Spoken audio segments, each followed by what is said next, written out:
Well, here we are, season 2, episode 8 of the Mixtape with Scott. I am your host, Scott Cunningham. And before I introduce our guest today, I'd like to, of course, begin with these now very familiar words by Sue Johnson from her book, Hold Me Tight, 7 Conversations for a Lifetime of Love, because it describes perfectly my worldview and the ethos that I try to saturate this podcast about. We use stories to make sense of our lives, and we use stories as models to guide us in the future. We shape stories, they shape us back. My podcast is about personal stories. It's usually the personal stories of economists, though every now and then I'm going to throw you a curveball with a non-economist too, if it's somebody that I'm really wanting to talk to. I agree, though, with Dr. Sue Johnson that by listening to people's specific stories, it can help you understand and navigate your own life. So as you listen to my guest stories with an open mind and an open heart, I hope that you hear your own life story. But even if you don't, I hope that you nonetheless feel a little bit less alone, a little bit more connected to other people, a little more hopeful, that all these windy paths that you've been on that sometimes feel like they're going nowhere are in fact going to exactly the place they were always supposed to go. So with that said, let me give a warm introduction to a professor at Harvard Business School, Dr. Mike Luca. Though Mike is an academic, you could say that he's part of the larger series that I've been telling. I haven't really been done a lot of them this semester, or this season, but I did a bunch last season. It's a larger season I've been doing about economists in tech, given his long-running interest in the tech industry and the intimacy with which he has engaged it over his career. So thank you again for coming back to my podcast. I hope that you get something out of it today. I am your host, Professor Scott Cunningham. Thank you. Okay, well, this is a great pleasure to have with me on the call someone who I've sort of followed from a distance. This is our first time to ever meet. Mike Luca from Harvard Business School. Mike, thanks so much for being on the Mixtape podcast this week. Thanks for having me. Well, I said your name, but could you say for the sake of the listener, your name, what your title is, and what your specific employer and department and all that kind of stuff is? Yeah, I'm Mike Luca. I'm a faculty member at Harvard Business School, where I teach a course called Data-Driven Leadership, and I work on economics of the tech sector. Cool. Great. How long have you been there, by the way? So I've been there since 2011. 2011. Okay, cool. All right. So before we get started about your career, where did you grow up anyway? So I grew up in New York State, about halfway between New York City and Albany. Oh, okay. So New York's a big place, but kind of like the Hudson Valley area. Uh-huh. Yeah. Okay. Is that like a rural? It was kind of rural when you get up there. You said it was north. Rural. Actually, it's an interesting area because it's been evolving over the last few years. Like as kind of New York has gotten a little bit more sprawly, people moving out to the suburbs. Yeah. There's, for example, a farm that when I grew up was kind of more of a working farm, and now kind of brings in a lot of people from New York who want to see what a farm looks like. Yeah. Okay, cool. Do you get back there very much? I do. So my parents are still there. My sister is still there. So I go back a few times a year. Okay. But what did your parents do for a living when you were a kid? They were both elementary school teachers. My dad taught special education. My mom was, she taught in a library and then second grade. Oh, okay. And you've got, how many siblings did you say you have? 2 siblings. 2. Okay. And so what kind of vacations did y'all do as a kid? That's a good question. Lots of driving vacations. So you take kind of a summer drive, at least for a few years when I was quite young, to go visit my grandparents who had moved to Florida. So kind of the New York to Florida. Oh, wow. That's a long one. Back. It's a long one. Yeah. 3 little kids in the back. 3 little kids. You're like, go to the bathroom. You're like, I don't have to go. Yeah. Go. Nobody would ever go. That's awesome. So you would do a lot of beach vacations, but it was the drive.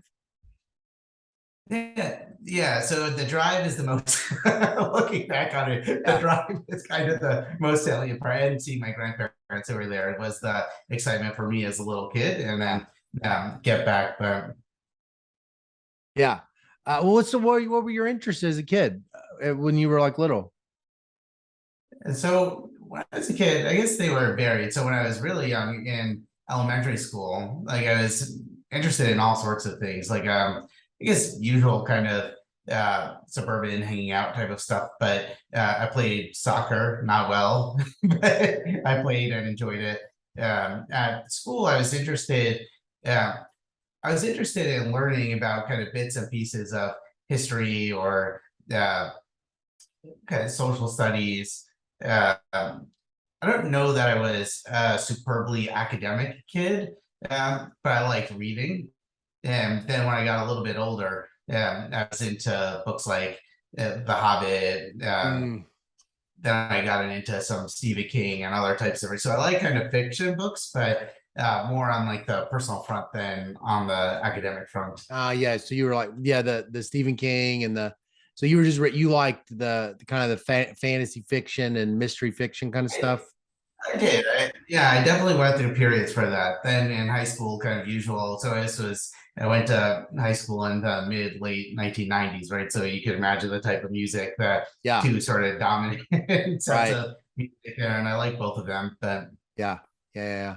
Yeah. So what did you want to be as a kid? so I'm not sure that I have like I'm not sure I had a super structured idea of what I wanted to be professionally. Mm-hmm.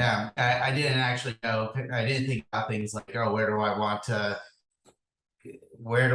go to college, or what do I want to do for a living? Like I knew I wanted to do something where I felt like I could help people. Like that was always something that was kind of top of mind for me. Then even when I went to college, so I went to SUNY schools, so I bounced a little bit and I graduated from SUNY Albany. So it's a state school. So I was state school about 90 minutes from where I had grown up.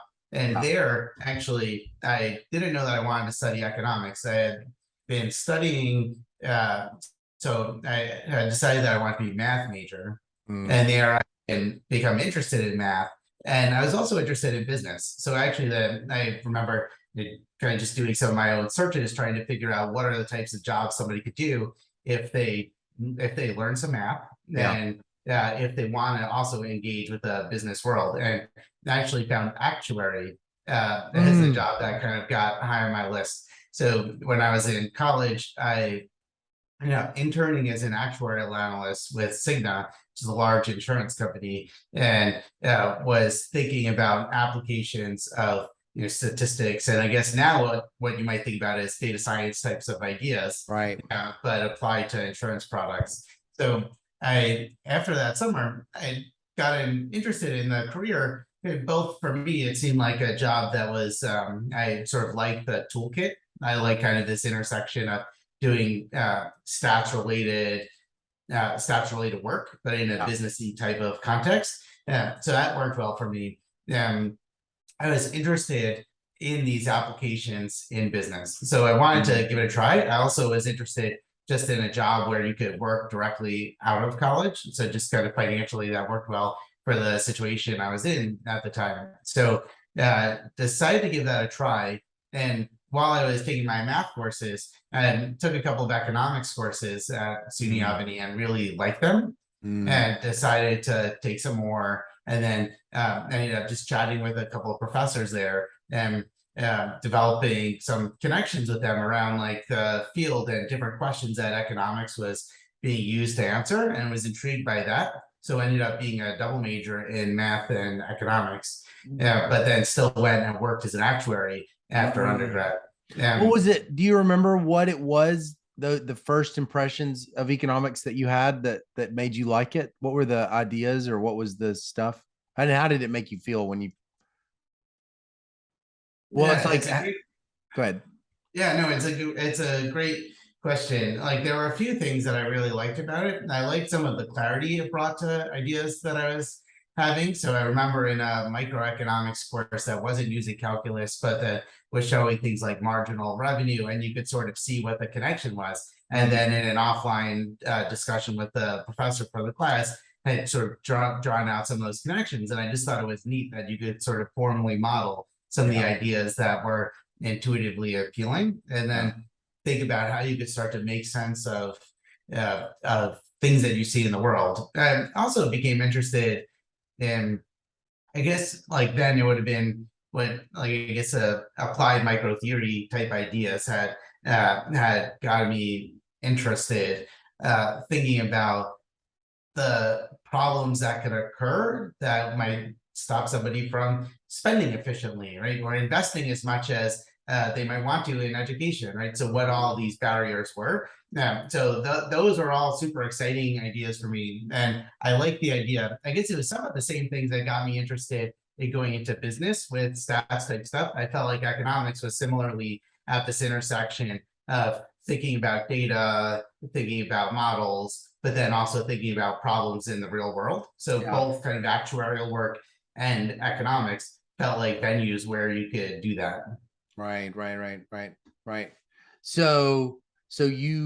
But then you didn't want to be an economist. You were still pursuing this actuarial degree career. Did something change at some point?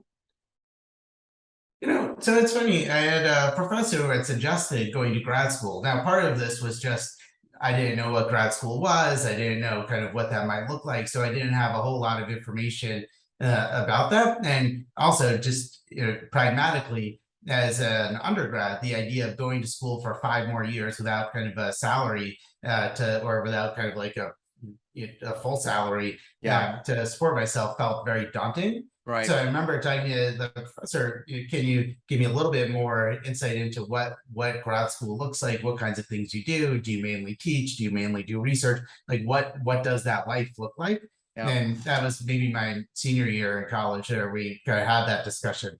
And then I actually kind of put it aside and I went back to Cigna where I'd interned and enjoyed it, like the people I was working with, like the general projects I was working on, like the idea of using these tools and applying them to a real world problem. And then at some point, it just kind of something in the back of my mind. And I guess it was really around what the specific problems you were working on. And I liked the tools. I liked the applied nature of it, but had questions that I was like, well, I would love to go on this tangent, or I'd love to go work on this thing.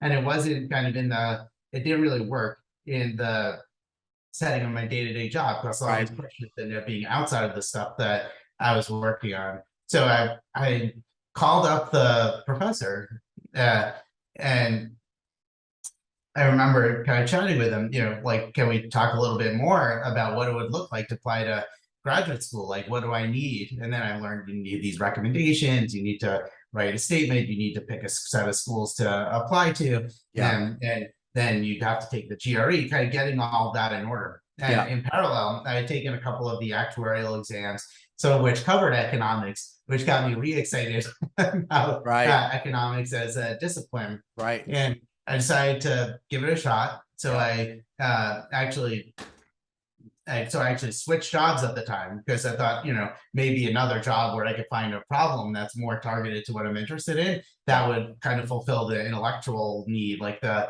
desire that I want to work on slightly different problems. So I switched to a different actuarial job, which was also fun. And I also liked the people I worked with. Then I started to put together applications for grad school. So I applied, and the way I was thinking about it is I actually remember putting together, kind of trying to put together a spreadsheet of what happens after grad school. Like what are the different paths that people could go down after getting a PhD in economics. And I wanted to try to debias myself, right? So I just sort of took kind of probabilities of different outcomes based on whatever I could piece together from the schools that I was looking at. And the thing that hit me is I realized that it's not something where you could just sort of like stack all the, like, if this happens, I'll be happy. If this happens, I won't. What I realized is that even if I did all the things that I would want to do within the insurance industry, which I think is interesting, and I still have a lot of friends who work in, it just wasn't the thing that I kind of wanted to do for myself. And that it wasn't really about kind of integrating over probabilities. It was about kind of going down a path of things that just personally was more exciting for me. So I decided to give it a go and figured, in a year. Now I got to BU, and at the time there was high first year attrition. I think Mhm. that's changed there. That's probably changed at a lot of places now. And I felt, if I'll know one way or the other after the first year, whether it doesn't work out for one of many reasons, and then I could reassess and figure it out. So I went to BU thinking that I would study some combination of it was always kind of in the microeconomics realm, but I thought like health economics was an area that had been on my mind because I worked in insurance as an actuary. Is just a topic that I Right. cared about. Instead, after taking my first year of courses, started getting more interested in just the like economics of information. I guess like applied micro theory and empirical work on that. So that was kind of the path to BU and how I got interested in going into economics. Mm. What was the professors that were making a big impression on you at Boston? Yeah, so I'll say so I'll start with the student person who I had mentioned. So Michael Jarrison, I remember being a person who had really gotten me thinking about a lot of this stuff. There's several other professors, some of whom are still there now, who got me thinking about the topic broadly. Now at BU, there were a lot of professors that influenced. I found it to be a supportive environment. I like the cohort of other students to brainstorm with, but also just this idea of working with faculty. So Albert Ma, who's a applied theorist, is a person who I started meeting with fairly regularly early in the program. Yeah. So so it was applied theory. So when you were interested in information, you were sort of sorting into more of an applied theorist kind of role. So it's interesting. I didn't even see myself as having a role that I was going into. For me, the first couple of years were just about exploration and trying to figure out what is the thing that I'd like to be working on for the decades to come. And I also was realistic that I didn't quite feel like I had enough information to know what I would like. So it was a lot of kind of experimentation in different courses and just learning and soaking in what I could from different faculty members. Yeah. Bill Mukherjee was another person who I met with a lot early on. Bartlett, and so kind of people all kind of, I guess, in this micro world. And that was kind of in the years 1 and 2. And I was looking at issues like, I've been thinking about issues like what information should be provided in what situation. And some of the courses I would get interested in, some of it was what are the limitations of rationality? So kind of what are some of the behavioral assumptions that might make some models more realistic. So that was kind of the space of things that I had initially been intrigued by. Yeah. Yeah. So what do you write your dissertation on? So I started, so then I went down a couple of different paths, right? So trying a couple. So as a second year student, I thought about the idea of kind of like dynamic adverse selection in health markets. So that was kind of a very broad topic to doing work on. And then sort of backed out of that a little bit and started thinking about other questions. And so where my friends in the program, we had this idea to look at college rankings and build on some of the work that was already out there, but looking at some shocks to US news over time and seeing what is it that makes a ranking more or less influential in a situation, and what is the causal impact of rankings. And part of it that we were interested in is all the information's right there. So what exactly is it that our ranking is doing? Right. So, I lost you. Oh, shoot. What's happening?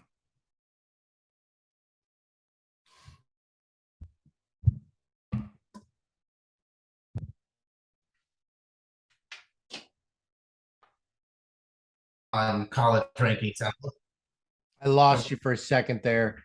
Sure. Let's see. I don't know what just happened. Okay. Let's back up to you were telling me. Okay, so you were telling me about the college rankings. Yeah, so we were looking at the impact of college rankings, and we looked at things like, you know, if you if you instrument for the ranking using changes in the weights that are given to different categories, can you Because you kind of got get that what the data. You managed to get that data. Is that data easy to get? it's actually not that hard. So we did make a trip to the library, which seems like an uncommon way to get data, data Uh-huh. now, at least kind of looking at many of the settings that I look at. We collected some of it, and then we complemented with data. Actually, Devin Pope had collected some, so some combination of our own collection and other economists who had done some work on the area that shared data with us. And we ran, so we tried to look at what's the impact of rankings.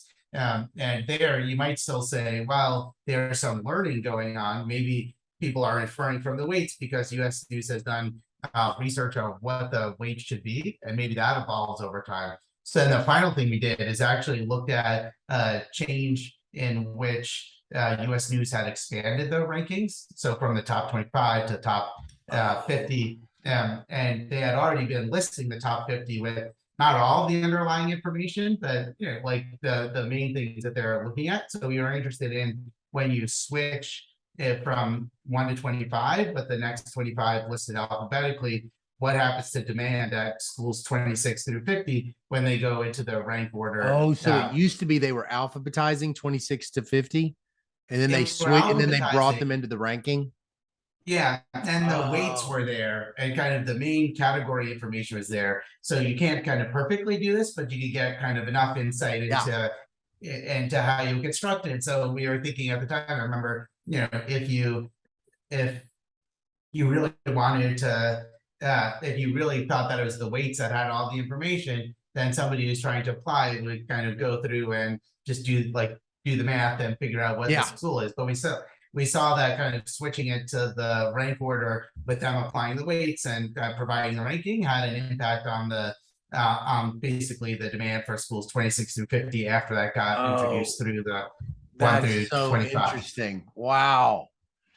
Wow. Is it in, and it's US News and World Report. It's not like there's a bunch of these and they're all having the same impact. It's really that magazine, right? For at least at the time. Now the landscape's changed, right? So actually, U.S. News and World Report they sort of made a big splash by creating rankings, right? So I think Mm, 1983 or something like that was the first year they had explored with rankings, and then sort of over time have tried to create a methodology around it. mm. And now there's other rankings, and also and this is part of the economics of digitization, right? So now that everything's online, it's a little bit easier for students to sort of shift, like how much do I care about this or how much do I care about that. Right, right. So this is the But key. So this is how you get into all this stuff with like reviews and stars and all these things. You were always kind of, and then even it being about information, you were always kind of interested in this. yeah, so I was always interested in Oh, that. I was interested in information and just kind of the what information we use to make decisions and kind of what's forming our decision processes. And right, then right. on that project, then I started thinking, well, this is really interesting. So I was excited about that project, but then thinking, that there are these other types of information out like that. There are these other types of information out there. So we had looked a little bit at book reviews and what determines book reviews, and then started thinking about online platforms. And then the two platforms that I've done work that I've done the most work on over the years are Workily to Yelp and to Airbnb. And in both of those, it's kind of thinking about the reputation systems and information that's now available, and interested in it both from how should we think about people using this information, Yeah, but also from a design perspective, right? So right. kind of what are the things that you could do to make this both more or less useful for people, but also thinking about, especially in the context of Airbnb, one thing that caught our attention was how do you make sure you're developing a market that's not only efficient but also inclusive. Mm.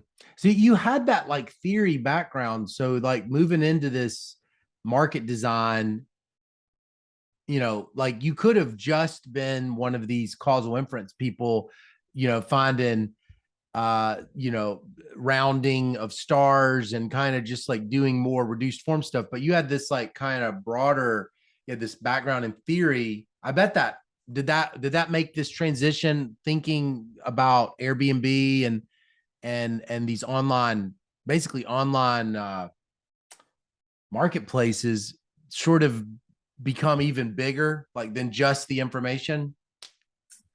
Yeah, so it's a great question. So I would say there were a couple of different pieces that made it that for me helped to put now for everybody kind of it clicks together in different ways, but for me there are a couple of pieces that helped to guide the way that I thought about issues, right? And one is on kind of the applied, like the kind of the applied thinking about the applied theory behind some of these issues, and you know, like especially kind of so like in the US news one, thinking about what's the new information here? Like what is it then that there's just costly information processing? Like, and what are some of the predictions of that in the way that you design information?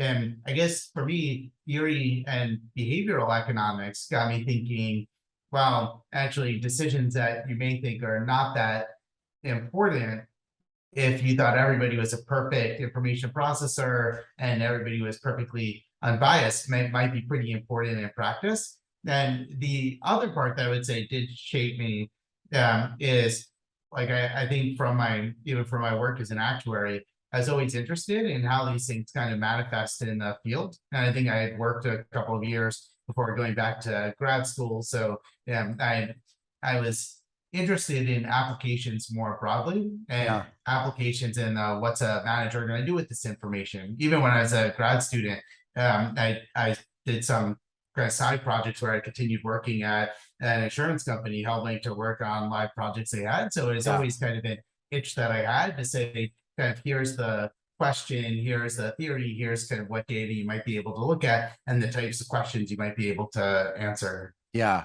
Yeah. So you graduate from Boston and you go to Harvard Business School. It's not Kennedy, Yeah, it's business school. yeah, the business school. The business school. That must have been so you must have that must have been just amazing to get, you know, an offer from Harvard as a job market candidate. I mean, did you have a sense when you were on the market that kind of thing might end up happening, or was that sort of like a real big surprise? Yeah, so it's so hard to predict anything on Yeah. on the market. You know, when the spreadsheet I was talking about, kind of at the beginning, it was not on my spreadsheet. It is a 0-8 kind of event, so it's not something that I had thought a lot about. As a job market candidate, I would say that more of what was on my mind is like I didn't really have a field in a way. Right. So I was interested in information, I was interested in theory, I was interested in applied, like in applied econometric kind of causal inference type Yeah. questions. And at the time, it wasn't clear to me, like, do I apply for a labor position? Do I apply for an IO position? Like, even what's the field that centers around this? And Right. I think in kind of my committee too, like Daniele Kassaman, right? So kind of more of a behavioral and labor economist, right? So I think the I've been working with people across different fields, and actually that was just super exciting. I love working with people from different fields. I like the idea of thinking about how does a theorist view this problem? How does a labor economist view this problem? How does somebody in the strategy department view this problem? And on the market, I just sort of applied to all the jobs that seemed like they could be interesting in different ways, Yeah. and both kind of thought about it as I'm applying for a job, but also as a little bit of matchmaking. And actually, like I remember thinking, it was like I'm interested in applying to some behavioral econ type places, but I wasn't really a behavioral person either, at least kind of in any traditional sense of the term. So I applied and figured, you know, I could just sort through the market and figure out what feels like a match. So what Yeah. did that look like in practice? I interviewed for like a wide kind of type of different jobs. So some in econ departments, some in business schools, Mm, some in practice, some in policy. mhm. And at the end of that process, when when I got the offer from HBS, I guess one of the things that I was thinking about is some of the things that had excited me kind of along the way. are ones that yeah, I think economics departments too, but I think kind of the cross-disciplinary parts of it and the connection to practice were things Yeah. that are that kind of they were rewarded in business, or at least kind of the way that it looked to me is that some of the things that I was excited about were direct interest in business schools in a way where it was just slightly left. The focus is slightly different across different places. So for me, I was trying to figure out what's a place that feels like they're interested in the things that I'm interested in doing. The other thing that I learned on the market is that there was at the time was a new this economics of digitization Yeah. field, like that, it's sort of a subfield of people thinking about the tech sector and the design of platforms and all these Yeah. things that I at the time didn't know. Like I didn't know it existed, and it was kind of a newly formed set of initiatives, and over time that's grown and has been a community for at least that part of the work. Right. Yeah. So what year is that? So you graduate your first year at Harvard is what year? 2011. 2011.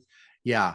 And you start watching and so my understanding is like probably around then is when you start seeing this growth in the tech industry starting to hire more and more economists. Is that your impression also? Yeah, so at the time there were some groups, right? So Cal Varian had been Right. doing his work. So Susan had done some work at Microsoft. Steve had just started this group at eBay. So there were kind of a few of the early groups that had started, and like I was aware of it, but it was still very early in that. Yeah. So a couple of things in the classroom and in my teaching, I started thinking about some of these issues that got me thinking about some new topics. So, for example, my first year at HBS, I started writing a case study, right, which is kind of a very business school specific kind of thing to work on. But I remember writing a case study with my colleague Ben Edelman, Right. and we were thinking about the design of Airbnb's reputation system. And I remember at the time, so economists were new in that sector, but lots of the platforms were new as well. And at the time, we were thinking about how does a company like Airbnb build trust among guests and hosts and develop that from a reputation system. So we wrote a case centered around that. And through that case, we started thinking about what are some of the things that could go wrong, actually, because a big thing they did that was different from lots of other parts of the tech sector is that they gave more information about guests and hosts and made it very easy to reject people in a way that is actually pretty hard. If you look at the Expedias of the world, you kind of enter your credit card, you find a date that something's available, and you make the booking. On Airbnb, they sort of had these lines at the time that were like, well, if you don't like the way, like, take a look at the guests, they're going to request a place, and if there's anything you don't like about them, you could just reject them. And there are high rejection rates on the platform. And that's what got us thinking about, well, one thing that this risks doing is increasing discrimination on the platform in a way where it's actually unrolling some of the gains that you might have seen in other parts of the tech sector, right? So even the rise of online marketplace like Expedia may have helped to mitigate it at the time. And now this is saying, here's a slightly different design choice that might bring some of this back. And that's what sort of led us down this road to look at discrimination on the platform that kind of turned into a pair of academic papers that we wrote on the topic. And at the end of that, by that time, between the time I started and the time we had these two papers, there had been growth at a bunch of companies, including a couple of economists had gone into Airbnb by then, and economists had gone to Uber and a series of other companies. Yeah. So you were studying discrimination on the platforms, but you weren't working within the companies. You were like, how were you getting that data? Yeah, so that was an interesting project, right? So we kind of did our own data collection effort, which was pretty common at the time. And then what we did is we eventually kind of launched this audit study where we just sent out applications to get pre-approval. And looked at the likelihood of being accepted or rejected at different properties. So we sent Yeah. out 6,000 and something requests to get at the acceptance rate for guests with names that were statistically more likely Oh, to you be did white. you did the black sounding names? Because you Yeah, don't so have to show your photograph on these things, right? You can just do your name. exactly. Yeah. Right. Right. So what do you find? So we found that that guests with distinctively African American names are about 16% less likely to be accepted relative to guests with distinctively white names. 16 percentage points. 16%, so it's about 8 percentage points. So think about kind of like a base acceptance rate of about 50%.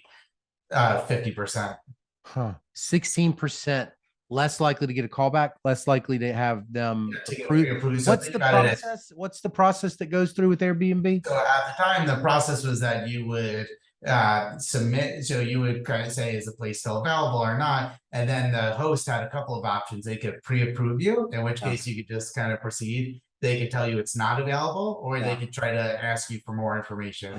So what do they do? What are all the ways that you saw them responding differently to African Americans? It's pretty interesting because it actually, we thought that there was going to be more information seeking, but actually it was just more people rejecting and fewer people pre-approving. Well, what about, could you do the study and like have African American sounding names where they have like they're not new accounts, they're like they've got 50 stars, or they've like been to 50 places before? Has anybody done a study amongst experience? Is it sustained discrimination? Yeah, no, so that's a great question. So actually, people have now done versions of the study where they've layered on reviews and find that having reviews helps to mitigate bias on the platform. Yeah. Oh, it does. Yeah. Huh. So That's interesting. Wait, so does a Beckerian theory of discrimination, does information about the person overcome that? It's almost like a statistical discrimination, isn't it? like, is it statistical? So this is actually, it's funny that you asked. So we actually had a discussion in the paper at some point on statistical versus taste-based discrimination, and in the revision process, it ended up getting cut out because there were things that were going in different directions. And I think this is an interesting thing about discrimination in these markets, right? So what does statistical discrimination look like? Well, you're doing a couple things here, right? So it may be that people have beliefs, but you're also changing the salience of information. Yeah. And even to the extent that they have beliefs, we don't know if the beliefs are accurate or inaccurate. Yeah. And so there's a lot to unpack. So we looked at this a few different ways. We looked at guests who had we looked at hosts who had lots of experience and not, and hosts with experience and hosts with multiple properties were still discriminating. So kind of one thing you might think is that, are they getting driven out of the market? But we didn't see that. We saw that hosts, so we actually saw discrimination occurred among hosts who are white and other hosts. So we saw kind of multiple sets of hosts that were discriminating. One other thing we did is try to figure out, what does this look like in the broader marketplace? So we looked at the prior guests, and that we did code up based on pictures as a proxy of guests of previous reviews, because people are reviewing the place where they stay. And what we saw is that discrimination was greatly reduced among people who had at least one African American guest in the past stay with them. Then kind of putting all this together, I mean, it's a complicated issue that, at least kind of for us, didn't sort of cleanly plug into statistical, or like we couldn't kind of say definitively, this feels like statistical discrimination, or this feels like case. Now, I will say kind of some of the newer work that has looked at relationship with number of reviews has sort of fit to things like a model of statistical discrimination. So where learning can help to reduce the bias. Right. Yeah, that's what I was just thinking. I guess I was just thinking at a simple level, like taste-based discrimination seems, and it really is not related to information. So information doesn't really like have an effect. It's, at least statistical discrimination is all about missing information and then filling it in with some average. So, it does seem like if you can move the needle with information, you're finding, first of all, that if it is statistical discrimination, it's more endogenous because there are policies that can address that, which are give information. Huh. What were their responses to that? I'm sure they knew about the papers. Yeah, so I knew about the paper. Actually, somebody from Airbnb flew out to Boston after we did the audit study to chat about potential paths forward, like what were the things that they might do, what are the ways that you might mitigate this, and so it's a good we put down some of our own proposals. And I would say kind of so Ben had one, so we had kind of different perspectives on what the optimal You and Ben did. You and Ben weren't just like one mind. Y'all had your own kind of opinions a little bit. Yeah. Well, so I think on running the experiment, we sort of all Ben, and there was Dan Spursky, who was a doctoral student at the time, actually now works at Uber. So he's kind of gone and works on some of these issues. But at the time, I remember we were thinking about what should you as a platform do. So we all kind of brainstormed about different types of solutions. And I'll just kind of give my own sort of perspective on this. So I started to think if you're an Airbnb of the world, there's a lot of design choices that you could make, right? So you could start to think about how you could redesign the platform in a way that's going to lead to less bias. You can imagine kind of that one corner solution is just get rid of pictures and names altogether, and then this problem sort of goes away. And then build out the other parts of the reputation system, and that's going to make it much harder for people to discriminate because you're basically making it look a lot more like Expedia or other Priceline, other platforms where kind of you just make the booking and there's no ability to reject. Yeah. This is so cool. I mean, so have you made a career?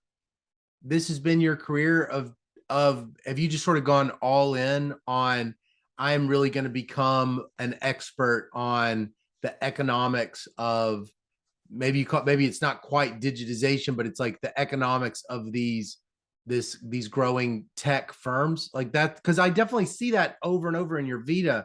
I was just wondering what's in your head and your ambitions.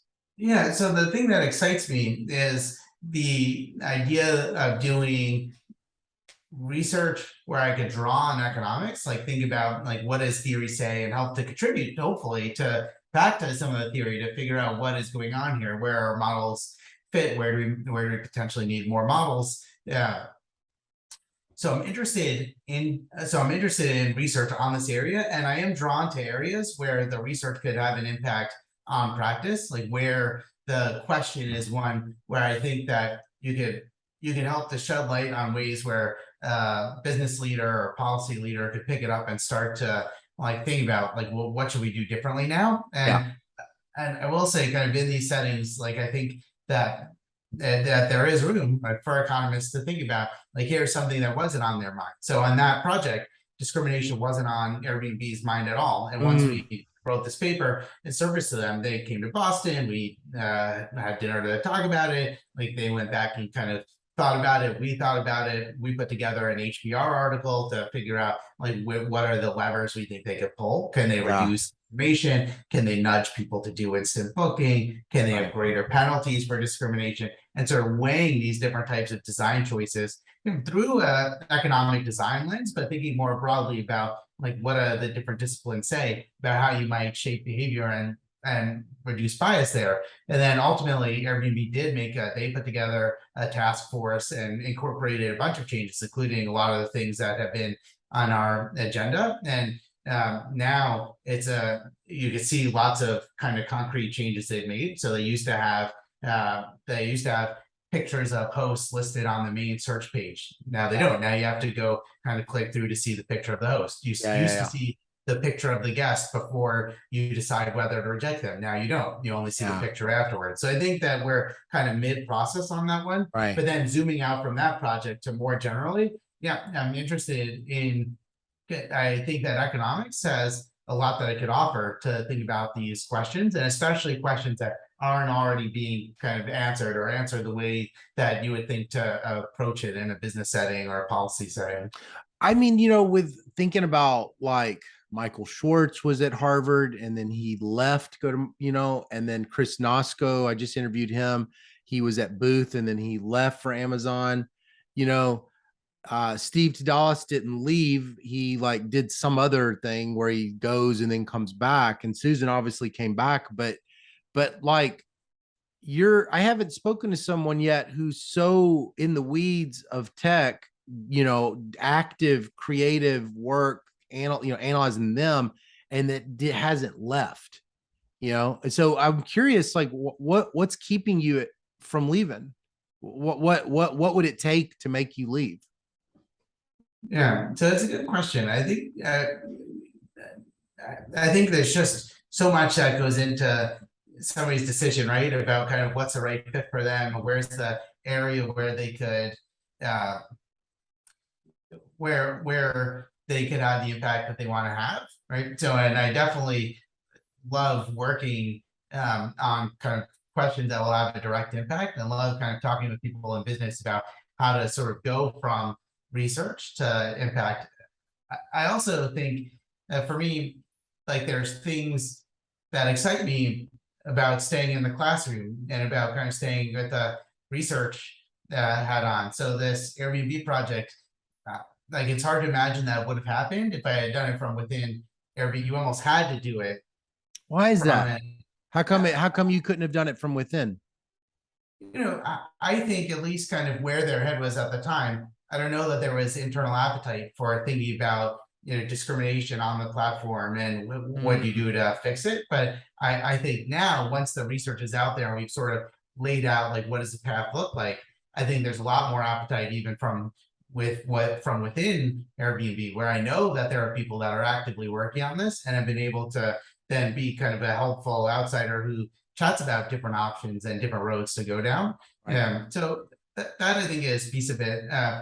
For me, for example, like I wrote a new case study now on Airbnb that puts students in the perspective of Brian Chesky, the CEO of Airbnb, after our findings came out.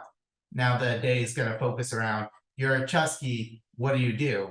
And thinking about that is, I like the idea of thinking about it from, I guess for me, it's like I like these different perspectives. So I love thinking about it from a business perspective, but it's for me, it's exciting to bring this into the classroom. This is going to be in our required first year curriculum. So all the incoming students are going to see this and have to grapple with that. And for me, I like the opportunity to take these ideas and then feed them back into the classroom too, to think, all right, you're going to be a future business person. Right. You're going to be in situations where these things come up. So to me, it's another way that we could help bring economics into the tech sector, right? So we've got economists doing great things by going directly into the tech sector. Yeah. And then we've got people contributing to research, but also then thinking about how to bring this more into the pedagogy, to give people the tools to kind of to put this into practice, even if they're not an economist at all, but just kind of taking these ideas and helping to build out businesses. And for me, it's kind of businesses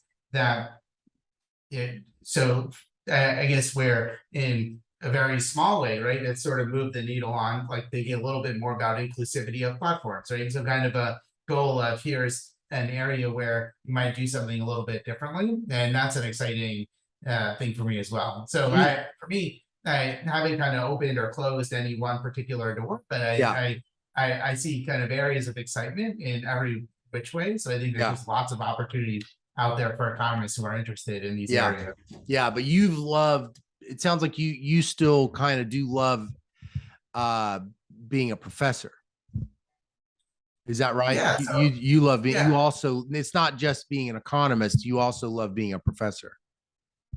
Yeah, so for me, I like being there's things that bring me a lot of joy about that, and that's kind of going back to why I was in a business job that I liked. So it's like there's a lot that I like about business, but there's also something that I like and that I love about kind of just I guess it's like the different directions that I could take as an academic. Like it's something that not everybody loves it, but for me, that's a piece of it that feels like like a thing that fits well with my Right. interests. And Right. where Right. I've Right. talked with other people who have left academia to go into tech and are very happy to have done so. Yeah. Some of what they pointed to is that some of the things that I may like, they didn't like doing. Yeah. And the other part of it is where I think that people who have kind of left and gone into industry are doing something really cool is that they're having day-to-day impacts that you just can't, if you're focused mainly on research and teaching, you can't have that kind of rapid impact at scale within a company. Mm. So there are things that I like, there's opportunities that I see that are amazing that then I don't get to have by kind of being on the path that I'm on. Yeah. Yeah. Yeah. Yeah. So these new students that are coming out now, it seems like, it's because my sense is that the newest crops of students every year are just much more aware that they have lots of options. And I'm just curious, like, what is, if you could just sort of like speak out loud, because you and Susan Athey wrote an article about this. Why are firms now? What is it that firms have learned that they've learned that the marginal product of economists is actually high enough that the demand has shifted? What exactly, if you could just kind of summarize it so that they could be like knowing what it is to be thinking about? Yeah, so it's a great question. Maybe I'll just kind of describe the shift a little bit too. Yeah. So a little bit of background even on that article. I remember several years ago now, so Susan and I had a call with someone named Tom Beers, who's the executive director of the National Association for Business Economics. Yeah. They have been doing work historically mainly on like a lot of macro work, right? So kind of the areas where economists had already had done a lot of work. And the question that Tom had was, what's happening? Like, I hear that there's interesting things happening in the tech sector. So we talked about some of our own experiences, but then started thinking more broadly, like what is it that economists are bringing to tech? And there are a few things like the skill set, it turns out, is quite useful if you're going to a tech company. So kind of causal inference is one area, right, where some of the there were lots of data scientists, of course, already working in tech companies, but they didn't think about things like causal inference or equilibrium outcomes in the same way that economists would when approaching a problem. They didn't think about the role of incentives in different outcomes in the same way that economists think about it. So I think some of the tools that have been developed over the course of decades within economics turn out to be quite useful in tech. So what are there's too many kind of types of jobs and types of paths to go through them all now, but the growth path is basically, at that time, I remember it was, again, you and I were talking about this a little bit before.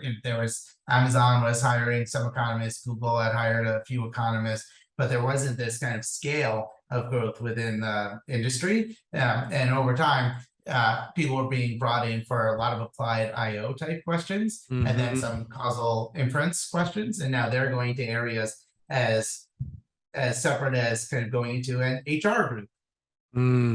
About bringing in organizational type economics and labor economics insight into it, to think about kind of causal impact of advertising effectiveness. Right. So these are kind of the swath of problems that economists have come in to work on. So the skill set is set for lots of areas of tech. So now, why, in general, you could ask, like, are there more jobs that are data intensive, right? So there's been this reduction in cost of data, increased availability of data, ease of experimentation that had been there some decades ago. So I think the feasibility of doing these things on the empirical front has increased a lot too. So now, for people who are going on the market, what does that look like? There's you still kind of the AA route, where there's lots of tech companies that are hiring through there. NABE has also put together a little job market that's held at the Tech Economics Conference every year.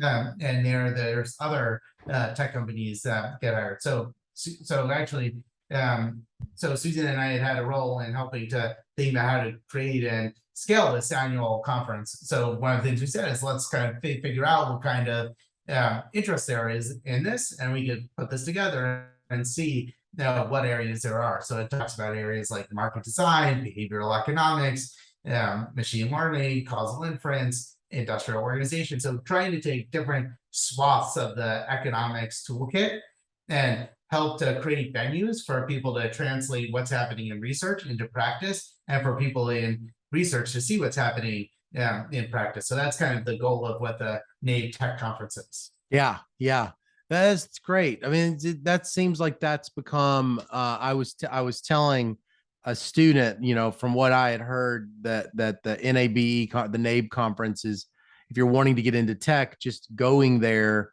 on a more, maybe even on a regular basis, because they're doing. Are you also presenting papers when you go there? Yeah, so there's paper presentation. So it's a combination. So I'd say about my guess, this is an approximation, it's probably half academics and half practitioners that are presenting, and it's a combination of formats. So some panels, some paper presentations, some smaller breakout groups to have kind of casual discussions about things, or be kind of meet the recruiter. So I'd say it's a fun way to see kind of sets of papers around tech. Now you can do that in other places too, because there's other tech related things. I guess probably the more novel part is kind of this connection between research and practice, like this heavy back and forth of what are some of the business problems people are thinking about, and panels on how do you have a career in the tech sector and what are the different career trajectories look like. Yeah. Awesome. Well, it's top of the it's sort of top of the hour, a little bit past it.